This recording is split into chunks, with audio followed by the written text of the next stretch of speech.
الحمد لله نحمده ونستعينه ونستغفره ونؤمن به ونتوكل عليه ونعوذ بالله من شرور أنفسنا ومن سيئات أعمالنا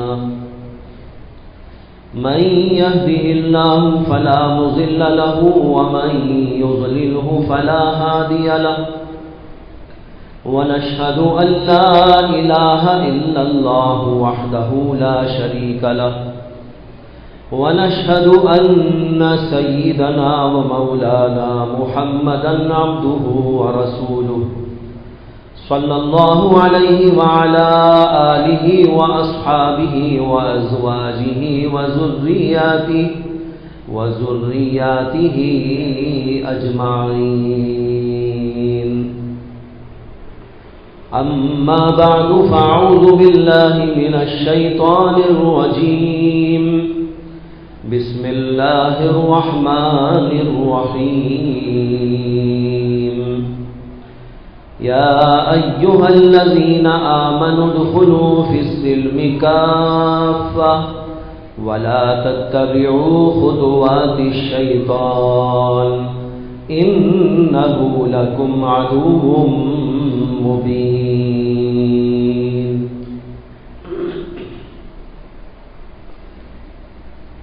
بھائیو بزرگوں، 2-3 جمعہ سے آپ حضرات کے سامنے دین اسلام میں مکمل داخل ہونے کا اور دین اسلام کو مکمل طور پر اپنی زندگیوں میں نافذ کرنے کا اللہ کا جو مطالبہ ہے اس کی وضاحت کی جا رہی ہے۔ اس لیے کہ قرآن کریم نے مطالبہ کیا یا ایھا الذین آمنوا ادخلوا فی السلم کافہ، کہ اے ایمان والو اسلام کے اندر مکمل طور پر داخل ہو جاؤ۔ کچھ اسلام میں داخل ہو گئے اور کچھ چیزیں غیروں کی اپنے اندر لے لی، تو یہ دراصل اللہ کے اس مطالبے کو پورا کرنے والی بات نہیں ہے۔ اللہ کا مطالبہ اس وقت پورا ہوگا جب ہم ہر اعتبار سے دین اسلام کی تعلیمات کو اپنے اندر اجاگر کریں گے، نافذ کریں گے۔ اسی سلسلے میں گزشتہ جمعہ میں یہ بات آپ کے سامنے لائی گئی تھی کہ معاشرتی زندگی کو اور اخلاقی زندگی کو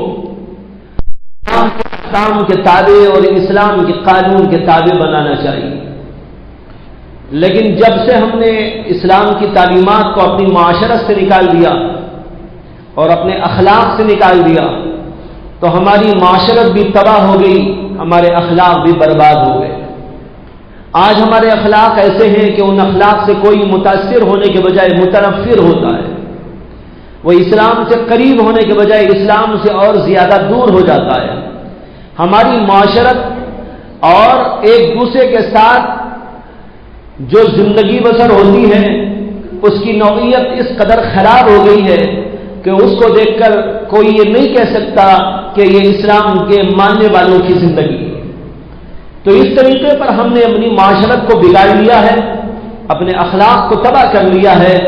اس لیے میں نے گزارش کی تھی کہ اس پہلو سے بھی غور کرنا چاہیے اور اپنے آپ کو مکمل طور پر اسلام میں داخل کرنا چاہیے۔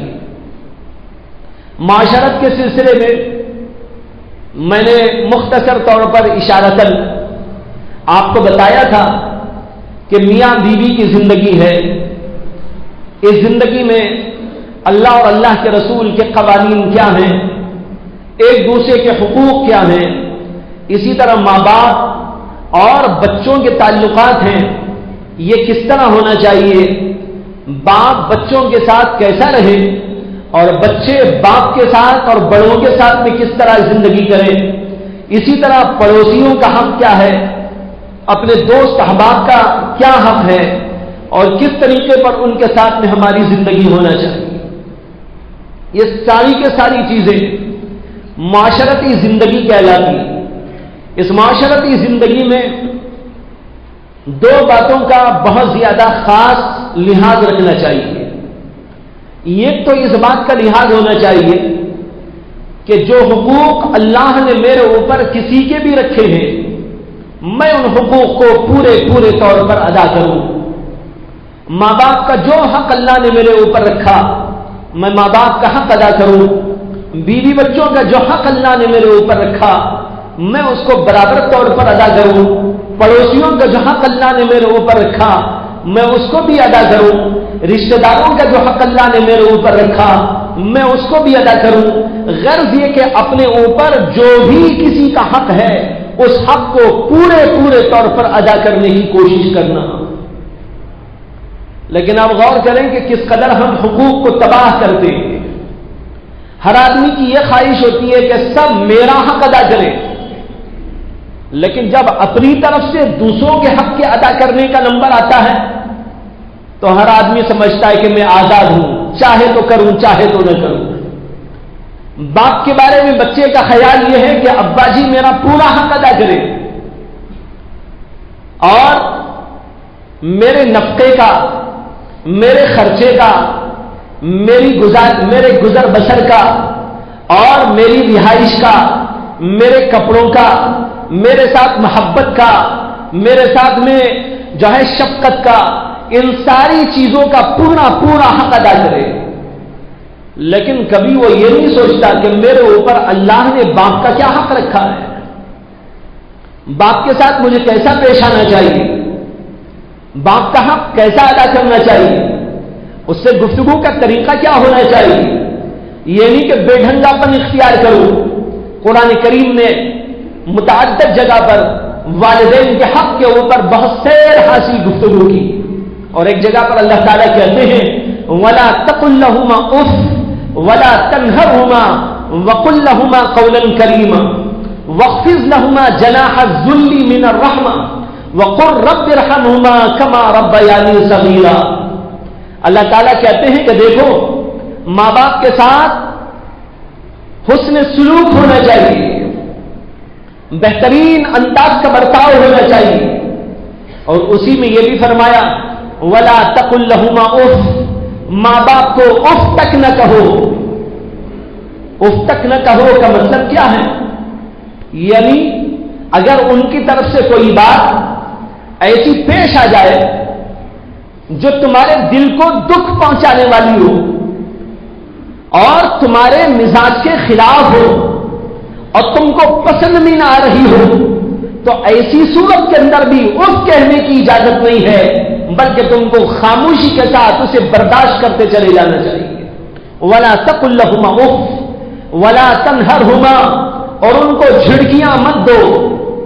ماں باپ اگر کوئی بات کہے، ایک آدمی جھڑکی دینے لگے، جھڑکی دینا تو اسلام کے اندر کسی فقیر کو بھی جائز نہیں. اللہ نے قرآن میں کہا وَأَمَّا السَّائِلَ فَلَا تَنْهَرْ، اگر کوئی بھیکاری تمہارے دروازے پہ آیا ہو، بھیک مانگ رہا ہو تو اس کو بھی جھڑکی دینے کی اجازت تم کو نہیں. اگر دینے کی گنجائش ہو تم دے دو، اگر دینے کی گنجائش نہیں ہے معذرت کے لہجے میں اس سے یہ کہہ لو کہ بھائی اللہ کے لیے معاف کرو میں اس وقت دے نہیں سکتا. لیکن اس کے بجائے کوئی کہنے لگے ارے چل یہاں سے، کیا بھیک مانگنے کے لیے آ گیا، اس کے سوا کوئی اور کام ہے ہی نہیں، یہ جھڑکی دینا. اللہ کہتے ہیں کسی بھیکاری کو بھی جھڑکی دینے کی اجازت نہیں، تو ارے ماں باپ کو جھڑکی دینے کی اجازت کیسے ہو سکتی ہے؟ فرمایا وَلَا تَنْهَرْهُمَا، اور فرمایا وَقُلْ لَهُمَا قَوْلًا كَرِيمًا، اور ماں باپ سے اگر گفتگو کرنا ہے، ماں باپ سے اگر کسی مسئلے میں بات چیت تم کو کرنا ہے تو بڑی اچھے انداز کی گفتگو کرو.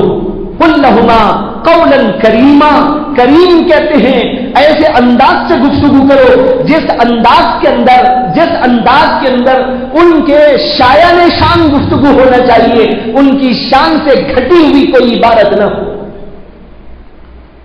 اگر گھٹے ہوئے انداز سے، گھٹیا انداز سے، برے انداز سے، برے الفاظ سے، برے القاب سے ان سے گفتگو کرتا ہے، قرآن کی اس آیت کے خلاف ہے جس میں اللہ کہتے ہیں وَقُلْ لَهُمَا قَوْلًا كَرِيمًا، عزت کے ساتھ ان سے گفتگو ہونا چاہیے.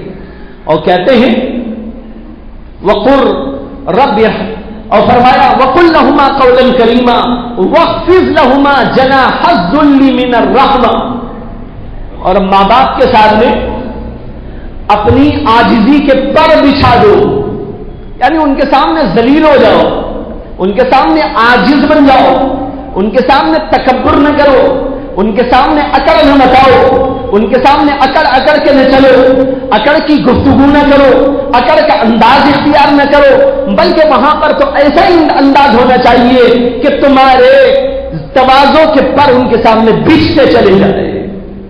اس لیے فرمایا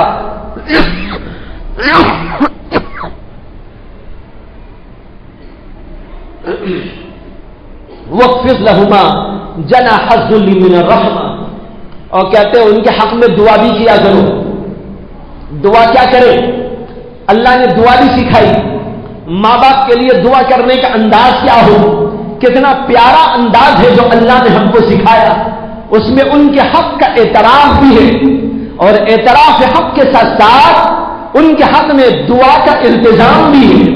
کہتے ہیں کہ اللہ تعالیٰ فرمایا کہ یوں دعا کرو وَقُرْ رَبِّ ارْحَمْهُمَا كَمَا رَبَّيَانِي صَغِيرًا، اے اللہ میرے ماں باپ کے اوپر تو رحم فرما جیسے کہ انہوں نے مجھے بچپن کے اندر رحم کے ساتھ میں تربیت کی۔ اگر ماں باپ میں رحم نہ ہوتا، ماں کے اندر کرم نہ ہوتا، ماں راتوں کو جاگا نہ کرتی، ماں تمہارے پیشاب پاخانے دھلانے کے سلسلے میں اور تم کو نہلانے اور پاک صاف رکھنے کے لیے اپنی قربانی نہ پیش کرتی اور رحم کا مظاہرہ نہ کرتی، تو ذرا سوچ کے دیکھو کہ ہماری تربیت کہاں ہوتی اور ہم بڑے کہاں پر ہوتے، معلوم نہیں کیا حال ہوتا۔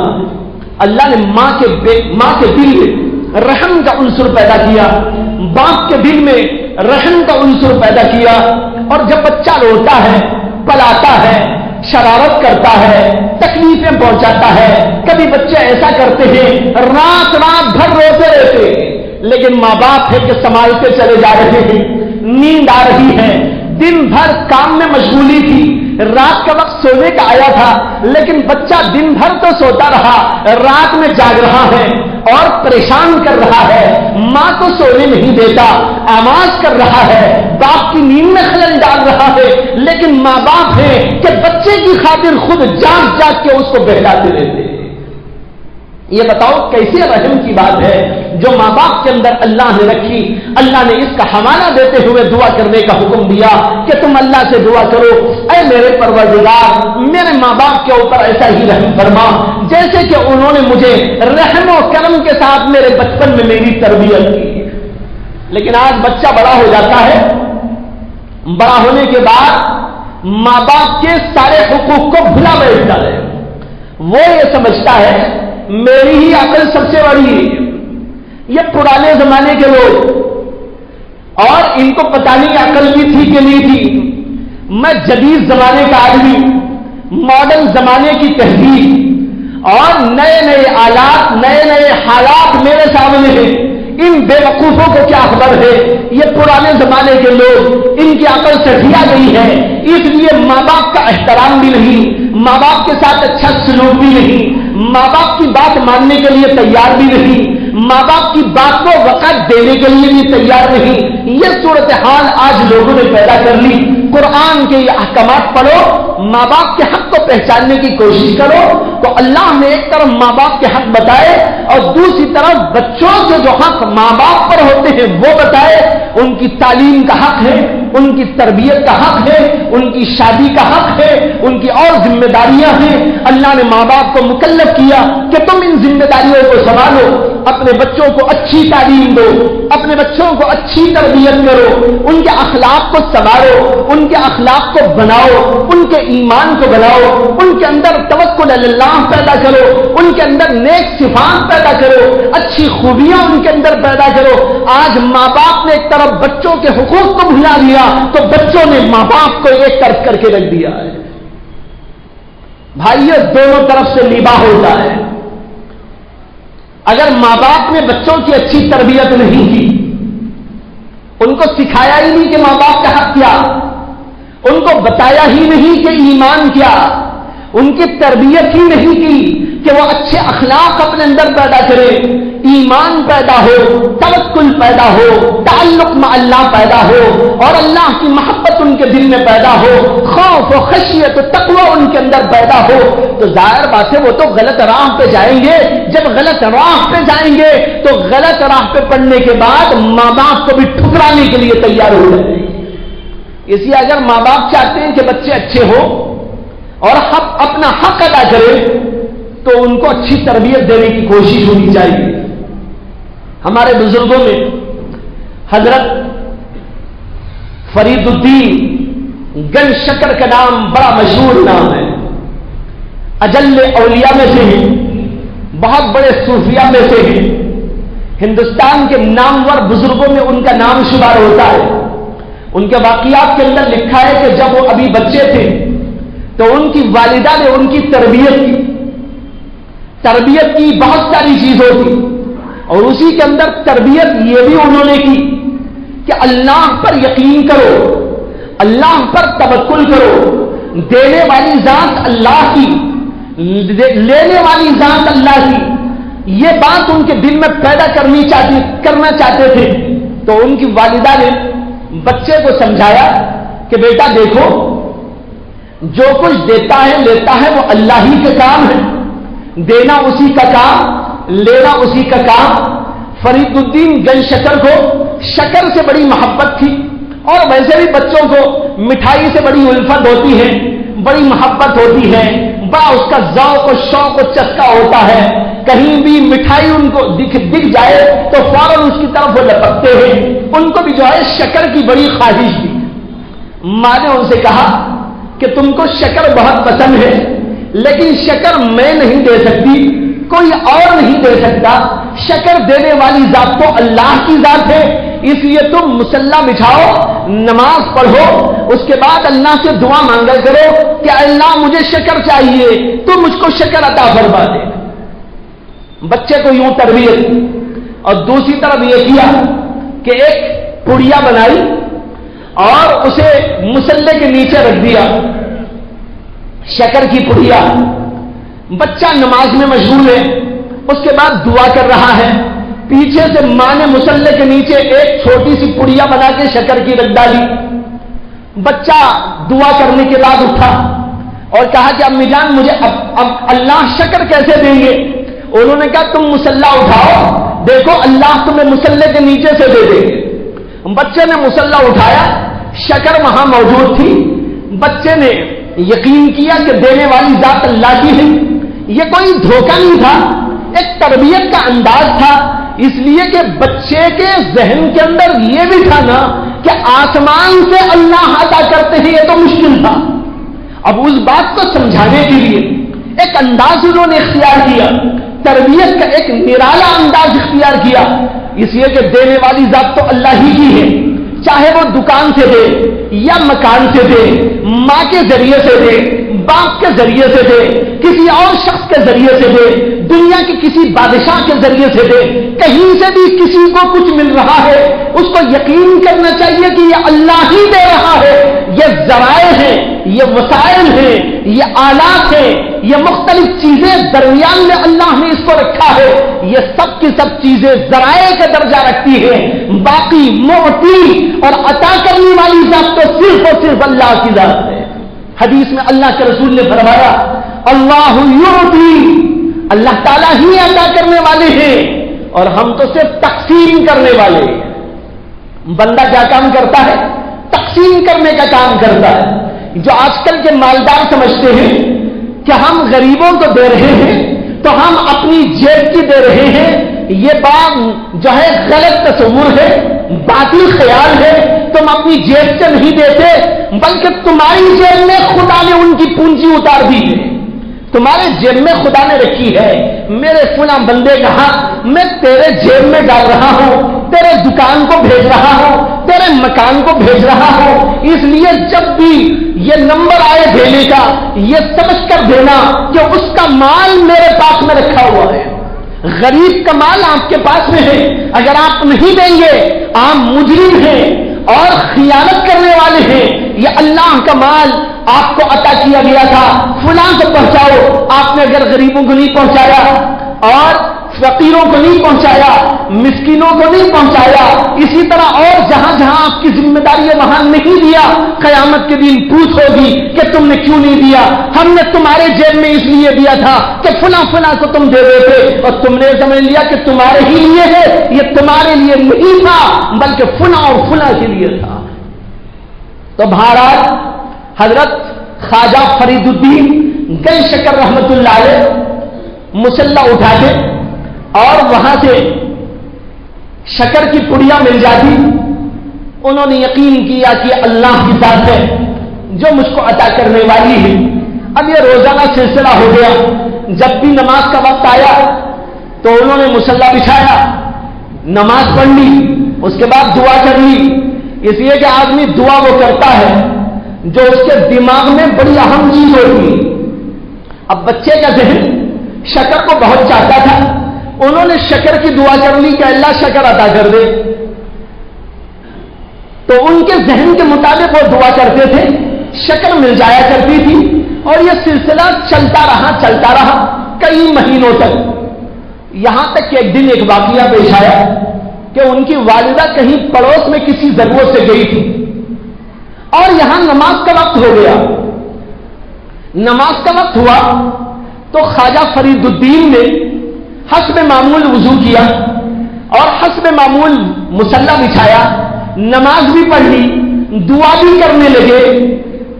اور دعا وہ کر رہے تھے، وہاں ماں کو خیال آیا ارے نماز کا وقت ہو گیا لیکن میں نے بچے کے لیے پڑیاں بنا کر شکر کی نیچے نہیں رکھی. اگر وہ اٹھے گا اور شکر نہ ملے گی تو اس کے عقیدے میں فطور پیدا ہو جائے گا. اب کیا کروں؟ ان کے ذہن میں آیا کہ واقعی دینے والی ذات تو اللہ ہی کی ہے. اب تک اللہ مجھے ذریعہ بنا کر شکر بچے کو دیتا تھا، لیکن وہ خدا چاہے تو مجھے ذریعہ بنائے بغیر بھی میرے بچے کو دے سکتا ہے. جو یقین پہلے سے ان کو تھا اسی یقین کے مطابق وہیں بیٹھ کر بچے کے لیے دعا کرنی شروع کر دی کہ اللہ میں تیرے اوپر یقین پیدا کرنے کے لیے بچے کو روزانہ یہ درس دیا کرتی تھی اور تربیت یوں دیا کرتی تھی. آج میں وہاں پر نہیں ہوں، آپ کے ذریعے میرے ذریعے آپ اس کو شکر عطا کرتے تھے، لیکن دینے والی ذات تو آپ ہی کی ہے. آپ کو کسی واسطے کی اور کسی ذریعے اور وسیلے کی ضرورت نہیں ہے.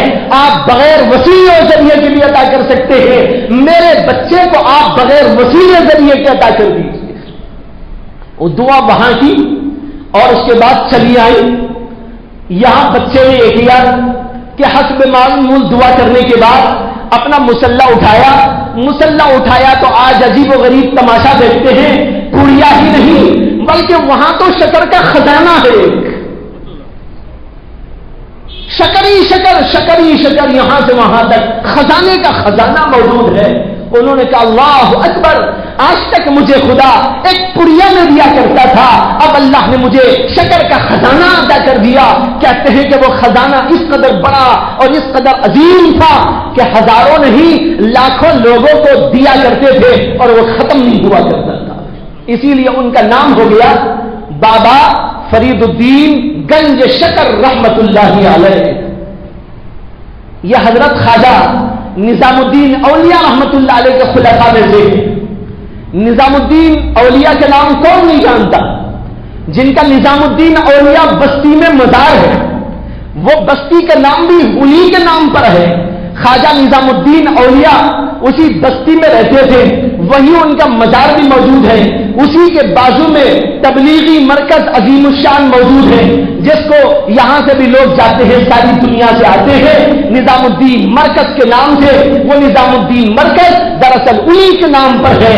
حضرت خواجہ نظام الدین اولیاء رحمت اللہ علیہ ان کے خلیفہ ہیں یہ جن کا ابھی ذکر کیا، خواجہ فرید الدین گنج شکر رحمت اللہ علیہ. بھائیو بزرگوں، پہلے زمانے کے لوگ، پہلی زمانے کی مائیں، پہلے زمانے کے باپ، پہلے زمانے کے سرپرست لوگ اپنے بچوں کی تربیت کیا کرتے تھے، ان کے ایمان کو بنایا کرتے تھے، ان کے اندر اخلاق پیدا کیا کرتے تھے، ان کے اندر حسن اخلاق کی جو ہے تربیت کے لیے نظام بنایا جاتا تھا۔ لیکن آج ایسا ہو گیا کہ ماں باپ نے سمجھ لیا کہ ہم نے کسی اسکول کے حوالے کر کر انگریزوں کے حوالے بچے کو کر دیا تو ہم نے اپنی ذمہ داری پوری کر لی، اب اس کے بعد اس کا ایمان باقی رہے تو کیا، باقی نہ رہے تو کیا، اس کے اخلاق سدھرے تو کیا، اس کے اخلاق بگڑے تو کیا، لیکن ہمارا بچہ پڑھ لکھ کر گریجویٹ ہو جائے اور دنیا والے کہیں کہ ماشاءاللہ بڑا گریجویٹ ہو گیا، عالی شان ہو گیا، اور دنیا میں یہ اس کو کمپنی میں کام مل گیا، فلاں ملک کے اندر اس کو یہ چیزیں مل گئی، یہ دنیا کی دولتیں اس کے زیر قدم آ گئی، لوگ سمجھتے ہیں کہ ہمارا بچہ ترقی میں ہے، لیکن اس کے اخلاق کیا ہے، اس کا ایمان کیا ہے، اس کا یقین کیا ہے، اس کی کوئی فکر ان ماں باپ کو نہیں۔ قرآن کریم کے اندر آتا ہے، اللہ تعالیٰ نے فرمایا کہ حضرت سیدنا یعقوب علیہ السلام کو جب موت آ رہی تھی، حضرت یعقوب پیغمبر ہیں، عظیم الشان پیغمبر، تو انہوں نے اپنے بچوں کو بلایا اور بلا کر بچوں سے کہنے لگے ما تعبدون من بعدی، بچوں مجھے ایک بات کہہ کے تسلی دے دو۔ بھائیوں ذرا غور کرنے کی ضرورت ہے، یہاں بھی بہت سے بیٹھے ہیں جن کے بچے ہیں، بچوں کے بچے ہیں، ان کی اولاد کی اولاد ہے، بڑے بھی ہیں معمولی بھی ہیں، سب قسم کے لوگ جمع ہیں۔ ذرا غور کریں کہ حضرت سیدنا یعقوب علیہ السلام جلیل الشان پیغمبر، اتنے عظیم الشان پیغمبر کہ ان کی پیغمبری میں کس کو کیا شک ہو سکتا ہے؟ ان کی پیغمبری کا ذکر قرآن میں موجود ہے، ایک جگہ نہیں کئی جگہ پر موجود ہے، لیکن انہوں نے کیا کیا، جب ان کی وفات کا وقت آیا اپنے بچوں کو بلایا، بلا کر انہوں نے کہا ما تعبدون من بعدی، ارے بچے ذرا یہ بتاؤ، میری اولاد مجھے تسلی دے دو، میرے مرنے کے بعد تم کس کی عبادت کرتے رہو گے؟ کہیں بہک تو نہیں جاؤ گے؟ کہیں ایمان تو تمہارا خراب نہیں ہو جائے گا؟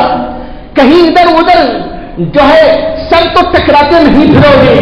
اللہ کی وحدانیت کی تعلیم میں نے تم کو دی ہے، میں نے تم کو ایک خدا کی پوجا سکھائی ہے، ایک اللہ کی عبادت کا میں نے درس دیا ہے، لیکن دیکھو میرے مرنے کے بعد کہیں ادھر ادھر بھٹک نہ جانا، اس لیے مجھے پہلے ہی تسلی کر دو ما تعبدون من بعدی۔ بچوں نے کہا نعبد الہک و الہ آبائک ابراہیم و اسماعیل، انہوں نے کہا کہ آپ یقین رکھیں، آپ تسلی رکھیں، ہم آپ کو جو ہے مطمئن کرنے کے لیے عرض کرتے ہیں کہ ہم آپ کے بعد بھی برابر آپ کے آبا و اجداد کے خدا یعنی حضرت ابراہیم کے خدا، حضرت اسماعیل کے خدا، حضرت اسحاق کے خدا، انہی کے نقش قدم پر چلتے رہیں گے اور ایک خدا کی عبادت کرتے رہیں گے۔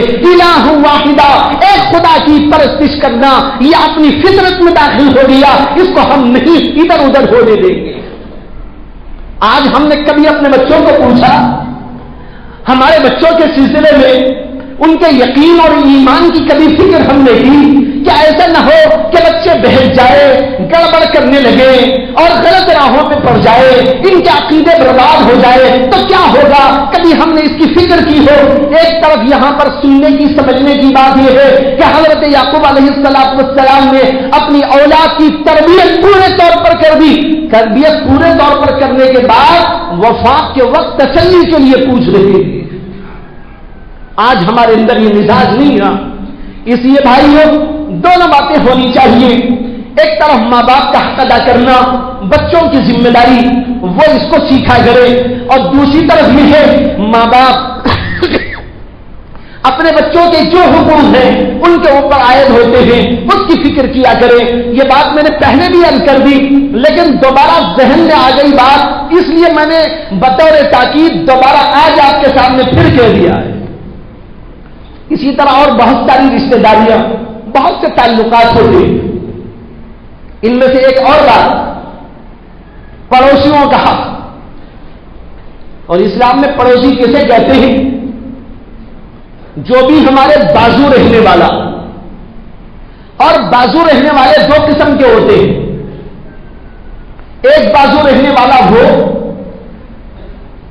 جو ہمیشہ بازو رہتا ہے، جیسے آپ کے گھر کے بازو پڑوس میں لوگ رہتے ہیں.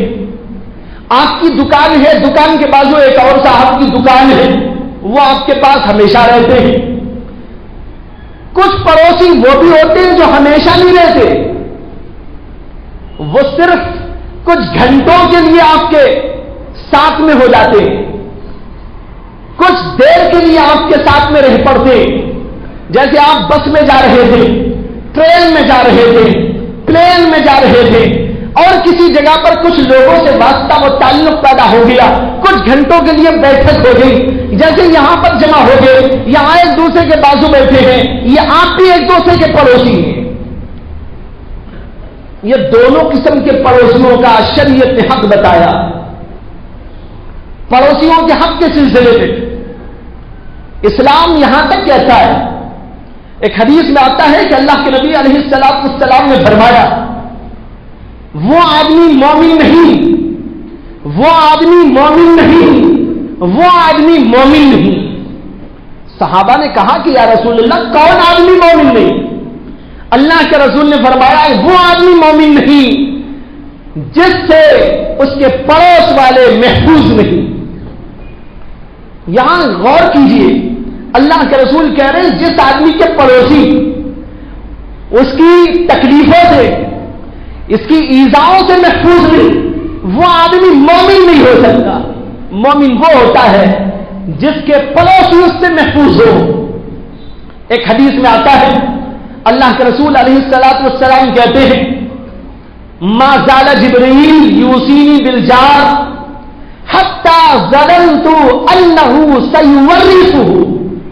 یہ عجیب حدیث ہے، میں نے الفاظ بھی اسی لیے نقل کر دیے.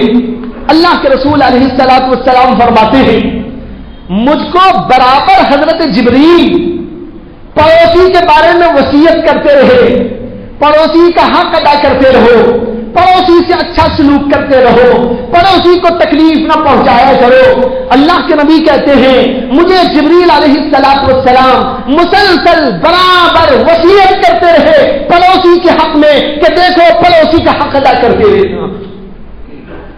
فرماتے حتی ظننت انہ سیورثہ، یہاں تک کہ مجھے یہ خیال ہونے لگا کہ ابھی چند دنوں کے بعد اللہ کا یہ حکم بھی لے کر جبریل آ جائیں گے کہ اگر تمہاری وفات ہوگی تو تمہارے پڑوسی کو تمہارے مال میں سے، جائیداد میں سے حصہ دینا پڑے گا. اللہ اکبر، کتنی عجیب بات ہے. حضور کہتے ہیں مجھے یہ خیال ہونے لگا، میرے دماغ میں اس طرح کی بات گشت کرنے لگی کہ شاید یہ حکم بھی نازل ہو جائے گا کہ اگر کوئی پڑوسی انتقال کر جائے تو اس کے پڑوسیوں کو اس کے مال میں سے، جائیداد میں سے حصہ دینا پڑے گا. جیسے باپ مر جائے بچوں کو حصہ ملتا ہے، اور اگر شوہر مر جائے بیوی کو حصہ ملتا ہے، اور اگر بچے مر جائے تو ماں باپ کو اس کے حصے میں سے ملتا ہے. اسی طرح حضور کہتے مجھے خیال ہونے لگا کہ شاید یہ حکم بھی نازل ہو جائے گا کہ کسی پڑوسی کے مرنے سے اس کے پڑوسیوں کو اس کی جائیداد میں سے حق دینا پڑے گا. سیورثہ، کہ وارث بنا دیں گے. اگرچہ ہوا ایسا نہیں، لیکن ذرا سوچو اگر یہ حکم نازل ہوتا تو کیا کر لیتے. آج تو یہ ہے کہ ایک آدمی اپنے بھائیوں کا حق دبا رہا ہے، بہنوں کا حق دبا رہا ہے، کوئی بڑا چھوٹوں کا حق دبا رہا ہے، اور کوئی چھوٹا بھی ہے بعض وقت تو وہ ذرا کوئی جو ہے اپنے اندر کچھ رکھتا ہے تو وہ اپنے بڑوں کا حق دبایا بیٹھا ہے.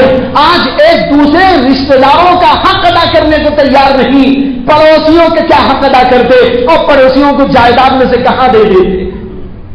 یہ حکم نازل تو نہیں ہوا، لیکن اس سے اتنا تو پتہ چلا کہ کتنا بڑا حق ہے پڑوسی کا.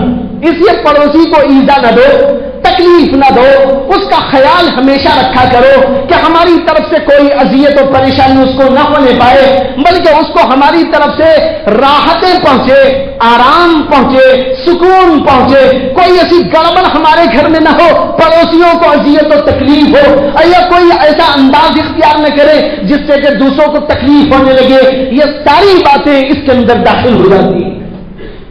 ایک مثال دیتا ہوں، پڑوسی رہتے ہیں، راستہ ہے، عام راستہ جس میں سب کو آنا جانا ہے، بیچ میں لا کے کوئی ایسی چیز ایک آدمی نے رکھ دی، ایک پڑوسی نے، دوسرے جانے والے کو تکلیف گزر رہی ہے، وہ بازو والا وہاں سے گزر نہیں سکتا، گزرے گا تو بڑی پریشانی سے گزرے گا، یا نہیں تو مثلا کسی نے کچرا لا کے ڈال دیا، کچرا ڈال کر دوسروں تکلیف پہنچا رہا ہے، اسی راستے سے آپ کے پڑوسی کو گزرنا ہے۔ جب تک آپ کا کچرا وہاں پڑا ہے اور جب تک آپ کی وہ منع کرنے والی چیز وہاں پڑی ہوئی ہے، اس وقت تک آپ کے حق میں گناہ لکھا جاتا رہے گا۔ لیکن کتنے لوگ ہیں ان کا خیال کرنے والے کہ بھائی پڑوسی کو اذیت نہ ہو، تکلیف نہ ہو۔ میں نے حدیث پہلے بھی آپ کو سنائی تھی، اللہ کے رسول علیہ الصلوۃ والسلام نے ارشاد فرمایا، الایمان بضع وستون شعبۃ، وفی روایت الایمان بضع وسبعون شعبۃ۔ اللہ کے رسول نے فرمایا ایمان کے 60 سے اوپر کچھ شعبے ہیں، ایک روایت میں فرمایا کہ ایمان کے 70 سے اوپر کچھ شعبے ہیں، 70 سے زیادہ شعبے، اور اس کے بعد فرمایا سب سے اعلیٰ درجہ، سب سے اعلیٰ جو شعبہ ہے اس کا وہ ہے قول لا الہ الا اللہ، لا الہ الا اللہ کا قول، اس کا اقرار کرنا، یہ ایمان کا سب سے بڑا شعبہ ہے۔ اس لیے کہ جب تک ایمان قبول نہیں کرے گا، لا الہ الا اللہ کا قائل نہیں ہوگا، کوئی مومن ہو نہیں سکتا۔ اس سے سب سے بڑا شعبہ تو یہ فرمایا، اور فرمایا سب سے کمتر شعبہ اس کا یہ ہے کہ اگر راستے میں کوئی اذیت دینے والی چیز، کوئی تکلیف پہنچانے والی چیز پڑی ہو تو راستے سے اس کو ہٹا دینا، یہ بھی ایمان کا شعبہ ہے۔ اب آپ چلے جا رہے ہیں راستے میں چھلکے پڑے ہیں، راستے میں کچرا پڑا ہے، راستے میں گڑے ہیں اور اس میں کچھ غلط چیزیں ہیں یا کانٹے پڑے ہوئے ہیں، ایمان کا تقاضا یہ ہے کہ اس کو ہٹاتے جاؤ، چھلکوں کو ہٹا دو اور کانٹوں کو ہٹا دو، اور کوئی تکلیف دینے والی چیز ہو تو اس کو ہٹا دو، اس کو یوں ہی چھوڑ کے چلے جانا، یہ ایمان کے تقاضے کے خلاف ہے۔ ایمان تقاضا کرتا ہے کہ اس کو ہٹاؤ اور راستہ صاف کر دو تاکہ پیچھے آنے والے کو تکلیف نہ ہو۔ لیکن اب ہم یہ کرنے لگے ہیں، ہم دوسروں کا ڈالا ہوا کچرا تو کیا ہٹائے، ہم خود کچرا ڈالنے والے بن گئے، خود ہی کچرا ڈال رہے، مسجدوں کے پاس کچرا لا کے ڈال رہے، گھروں کے پاس کچرا لا کے ڈال رہے ہیں، مدرسوں کے پاس کچرا لا کے ڈال رہے ہیں، راستوں سڑکوں میں کچرا بچھا کے چلے جا رہے ہیں، کوئی تمیز نہیں ہے، نہ عقل ہے نہ شعور ہے۔ ایمان کا حال کیا ہوگا بھائیوں؟ ایمان بڑے باشعور لوگوں کو ملا کرتا ہے، یہ کیسے ایمان والے جن کو اتنا شعور بھی نصیب نہیں کہ ہم کیا حرکت کرتے چلے جا رہے ہیں۔ یہ سب باتیں ہیں جو ایمانیات میں داخل ہیں، ان سب کے اوپر ہماری توجہ ہونے کی ضرورت ہے۔ لیکن آج یہ ساری چیزیں ختم ہو گئی۔ کوئی بڑے سے بڑے نمازی کو دیکھو، نماز تو ماشاءاللہ بہت پڑھ رہا ہے، لیکن اس کے باوجود دیکھو اسے اتنی عقل و تمیز نہیں ہے کہ نماز کیسے ادا کرو جس سے کہ کسی کو تکلیف نہ ہو۔ ہمارے بزرگوں نے ایسے ایسے نقطے لکھے ہیں۔ مثال کے طور پر ایک آدمی نماز پڑھنے کے لیے آیا، لیکن آ کر دروازہ جہاں شروع ہو رہا ہے یا آپ کے سامنے کا یا بازو کا، گھس کے وہیں پر رکعت باندھ لیا۔ ماشاءاللہ جنید بغدادی ہو گیا، ماشاءاللہ شبلی ہو گیا، باعزید بستانی ہو گیا، اس لیے کہ نماز پڑھنے کے لیے کھڑا ہو گیا ہے اور اتنے خشوع سے پڑھ رہا ہے کہ کسی کو اندر داخل ہونے کے لیے جگہ کی گنجائش ہی نہیں ہے۔ پڑھتے چلے جا رہا ہے، پڑھتے چلے جا رہا ہے، رکوع لمبا، سجدہ لمبا، ہر چیز لمبی، لیکن یاد رکھو ایسی لمبی نماز پڑھنے والا دوسروں کو اذیت دیتے ہوئے لمبی نماز پڑھتا ہے، اسے عذاب بھی لمبا، اسے عذاب بھی لمبا، اس لیے کہ گھسنے والوں کو تکلیف ہو رہی ہے، پریشانی ہو رہی ہے، یہ صاحب ہے کہ رکعت باندھے نماز پہ نماز پڑھتے چلے جا رہے ہیں۔ اللہ نے ایسا حکم نہیں دیا، پہلے تلاش کرو مسجد میں آنے کے بعد کہ ایسی جگہ کھڑا ہو کے نماز پڑھو جہاں سے کسی کو گزرنے میں تکلیف نہ ہو، پریشانی نہ ہو، کسی کونے کو ڈھونڈو، کسی آڑے کو تلاش کرو، جیسے کہ کوئی ستون ہو یا پہلی صف ہو یا کوئی کنارہ ہو، وہاں پر آ کے آپ نماز پڑھیے، اطمینان سے پڑھیے۔ لیکن دوسروں کو اذیت دیتے ہوئے پڑھے، یہ شریعت میں جائز نہیں۔ یہ میں نے مثال عرض کیا، ایک اور مثال عرض کرتا ہوں۔ بعض لوگ ایسا کرتے ہیں کہ لمبی نماز پڑھنا چاہتے ہیں، ایک صاحب ان کے سامنے نماز پڑھ رہے ہیں، یہ ان کے بالکل پیچھے ماشاء اللہ جنید بغدادی بن کے نماز پڑھنے کھڑے ہو گئے۔ ارے بھائی یہ بھی تو خیال کرو، یہ سامنے نماز پڑھنے والا ہو سکتا ہے کہ کوئی مسافر ہو، اسے کوئی عذر ہو، یہ جلدی سے نکلنا چاہتا ہو، اگر آپ نے لمبی لمبی رکعت اس کے پیچھے باندھ لی، اب یہ جا نہیں سکتا، اگر جائے گا تو گنہگار ہوگا، نہیں جائے گا تو پریشان ہوگا۔ اب یہ پریشانی میں مبتلا کرنے والے یہ آپ بنے، اس لیے آپ جب تک نماز میں ہے اسے تکلیف گزر رہی ہے اور اس کے اوپر آپ کو عذاب ہو رہا ہے، لیکن لوگوں کو خیال نہیں کہ ہم کیا کرنے جا رہے ہیں، لیکن ہو کیا رہا ہے۔ ایک اور مثال عرض کرتا ہوں، حضرت مولانا حکیم الامت اشرف علی تھانوی نور اللہ مرقدہ کے ساتھ کچھ لوگ سفر میں چلے، ان کے مریدین تھے، شاگرد تھے، 5-6 آدمی سفر میں حضرت کے ساتھ چلے اور ایک جگہ پر جا کر نماز پڑھی، اور جو آدمی مسافر ہو اس کے لیے شریعت نے کچھ کنسیشن دیا ہے کہ 2-4 رکعت والی نماز 2 رکعت پڑھے، اگر تنہا پڑھ رہا ہو یا سارے مسافر ہی مسافر ہو۔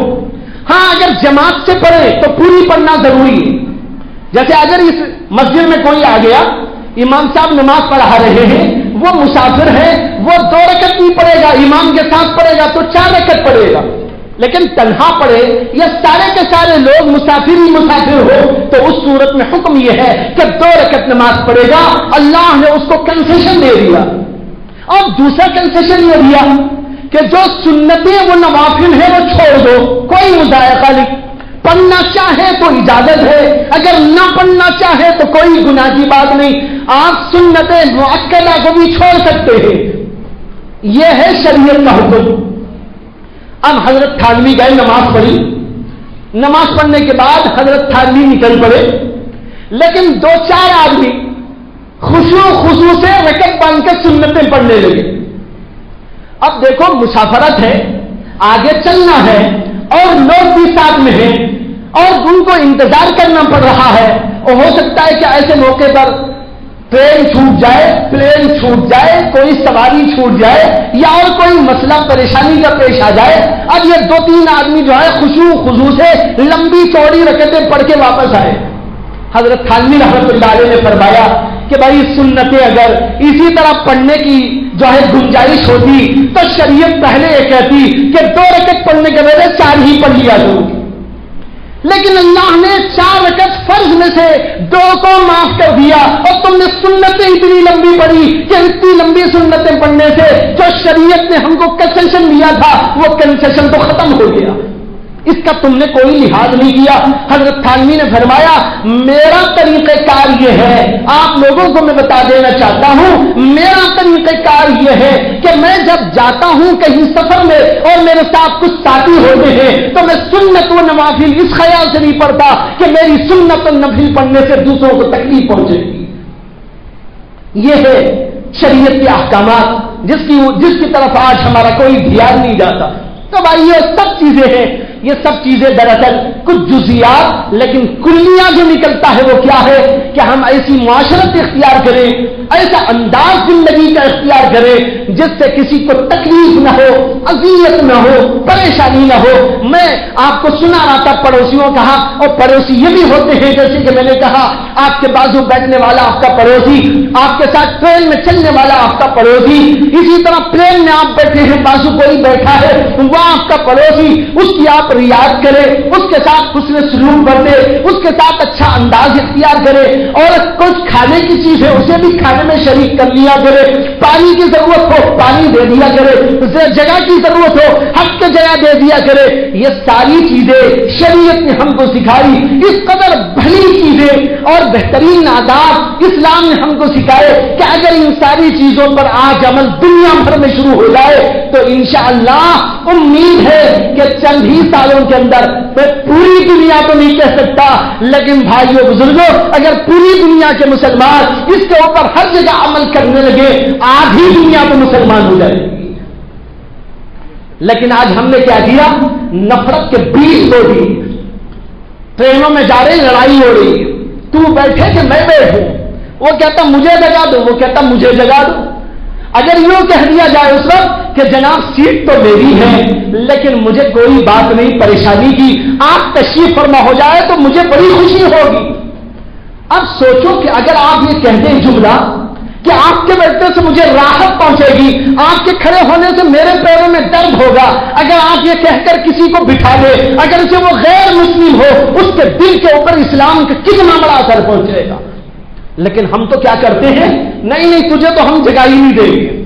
ارے اسلام کہتا ہے جگہ بنا کے دے دو، اسلام کہتا ہے سمیٹ جاؤ، اسلام کہتا ہے کچھ کھڑے ہو جاؤ، دوسروں کو جگہ دے دو۔ اگر یوں ہمارا طریقہ کار ہوگا تو خدا کی قسم دوسروں کے دلوں کے اوپر اسلام کے اثرات مرتب ہوتے چلے جائیں گے۔